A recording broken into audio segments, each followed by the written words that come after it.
Eliminar 359LM é mais fácil, mais eficaz que lei da anistia, Mariana e Fred. Boa, Serrão, obrigada pela provocação jogada aí. Eu vou passar então essa batata quente para a Anne Dias. Boa tarde, Anne. Bem-vinda ao programa de hoje. Boa tarde, Mari. Boa tarde, Fred. É um prazer estar com vocês novamente aqui. Já posso ir respondendo a pergunta do Serrão? Fique à vontade. Legal. O Serrão, ele participa com a gente também pela manhã do Café com a Gazeta. Ele já trouxe essa ideia no programa mais cedo. Na verdade, isso é algo que a gente tem discutido há um tempo, né? E o Serrão está levantando isso como uma possível solução.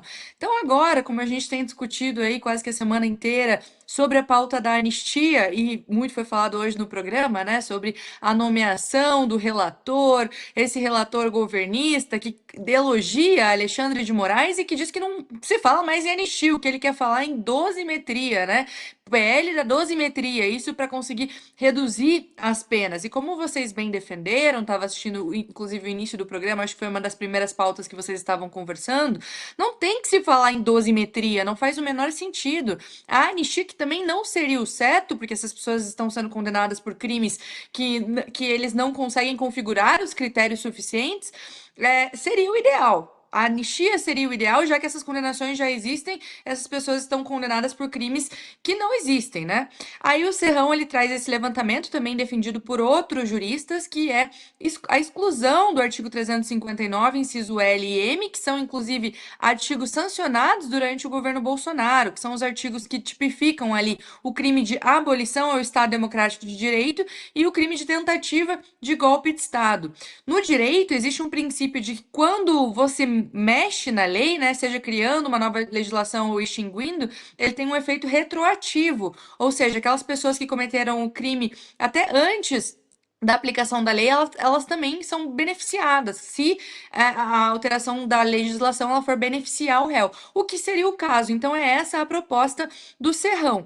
Eu tenho as minhas dúvidas, Mari e Fred, se essa é a melhor solução, por vários motivos. Porque, primeiro, a gente está falando de dois crimes que são sérios, né? Uma tentativa de abolição do Estado Democrático de Direito e tentativa de golpe de Estado é algo seríssimo. Acontece aqui na Venezuela, por exemplo, nos nossos vizinhos, são vários os casos de golpe de Estado. E quando a gente tira esse crime, a gente parece que não entendeu o risco real que existe. Não estou falando, obviamente, em relação ao governo Bolsonaro, mas estou falando ao oposto, né? Afinal, a gente é presidido hoje por alguém que é aliado de ditadores. Então eu tenho meu receio ali em tirar esse inciso, e também eu vejo que o STF, ele não se importa, na verdade, com o que está escrito no texto da lei, porque se importasse, as pessoas não estariam sendo condenadas por esse crime, porque uma cogitação, um pensamento ou algum mínimo indício sequer que o Moraes encontrou não deveria ser suficiente para condenar, assim como os outros crimes, que eles também estão sendo condenados, como organização criminosa armada, dano e deterioração do patrimônio público.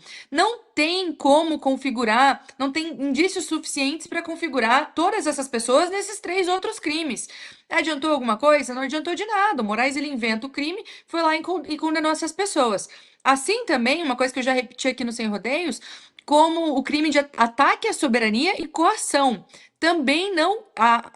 O Bolsonaro e o Eduardo Bolsonaro estão sendo julgados por esses dois crimes, mas não está dentro da letra da lei o que aconteceu com o Eduardo Bolsonaro e com o Jair Bolsonaro, porque esses dois crimes exigem violência e grave ameaça, caso que não aconteceu com Jair e Eduardo Bolsonaro.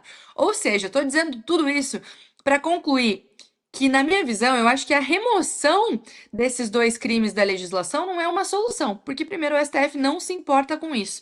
Eu imagino que uma solução mais viável, mas claro, né, a gente está no momento de debater para tentar encontrar um caminho. Mas o que eu acredito ser o melhor caminho é algo parecido com o que o Constantino estava falando anteriormente. É a obstrução, é o Congresso, é os deputados sentados lá na cadeira do Gumota, como já fizeram, falando que o Congresso não avança sem a aprovação dessa pauta. Foi o acordo, foi o negociado várias vezes, e agora mais uma farsa de Hugo Mota usando ali de artifícios para manipular e acabar com o PL da anistia. Então, eu entendo que, ainda que a melhor solução é sim a aprovação da anistia.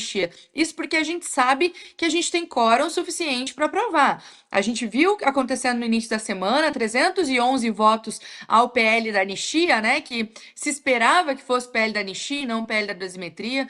como já aconteceu com a suspensão do julgamento contra o deputado Alexandre Ramagem, que também indica ali um aceno do Congresso Nacional para essa pauta, e também no início do ano foi pautado um outro PL da anistia, um outro pedido de urgência, também teve as assinaturas necessárias. Ou seja, nós temos os votos no Congresso. Basta esses 311 deputados sentarem na cadeira do Gumota. 311 é a maioria. Sem o voto deles, as coisas não andam. Dá para travar, sim, dá para fazer uma obstrução. Seja uma obstrução física, como a gente viu acontecendo, que é muito importante porque ela é emblemática, as imagens dos deputados com a boca tapada lá dentro do plenário são marcantes. Isso é importante, essa imagem. Mas também a obstrução de derrubar quórum. A gente está falando de 311, é a maioria. Dá para paralisar esse Congresso, sim, se esse projeto não for apresentado nos moldes que a gente exige, que não é essa história de dosimetria coisa nenhuma, é um projeto de anistia.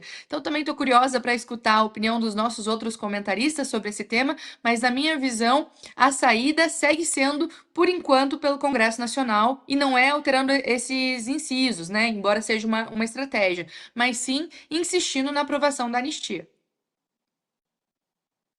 Boa, Anne, já voltamos contigo. Logo mais chega o Mero Marquese aqui também. Temos Alex André, bastante gente importante chegando aqui no Sem Rodeios.